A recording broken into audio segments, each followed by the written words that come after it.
हळद रुसली कुंकू हसले या मालिकेच्या पुढील भागामध्ये आपण पाहणार आहोत. बाळजाही कृष्णाला बोलते, कृष्णा आता त्या समोराने अनुसयाचे खूप झाले, आता पाणी गळ्यापर्यंत आले आहे.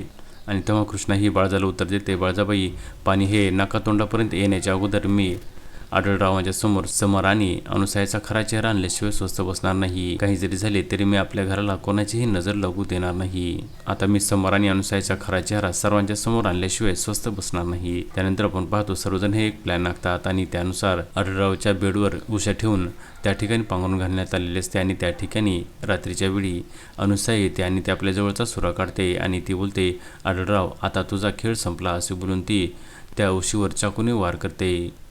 आणि त्याच वेळेस आपण पाहतो रूममधील लाईट लागते आणि त्या ठिकाणी कृष्णा, दुष्यंत, बाळजाबाई आणि आढळराव आलेले असतात. आणि त्यांना पाहिल्यानंतर अनुसया ही अतिशय घाबरते. आणि तेव्हा बाळजा आणि कृष्णा ही अनुसयाला बोलतात, अनुसया आता तुझा खेळ संपला. आणि तेव्हा अनुसया ही अतिशय घाबरते. आता पुढे येणाऱ्या भागामध्ये कृष्णा आणि बाळजा ही कशा प्रकारे समर आणि अनुसयाला पोलिसांच्या ताब्यात देणार हे पाहणे अतिशय रंजक ठरणार आहे. हळद रुसली कुंकू हसले या मालिकेचे सर्व अपडेट्स पाहण्यासाठी आमच्या चॅनलला लाईक करा, शेअर करा आणि सबस्क्राईब करायला विसरू नका.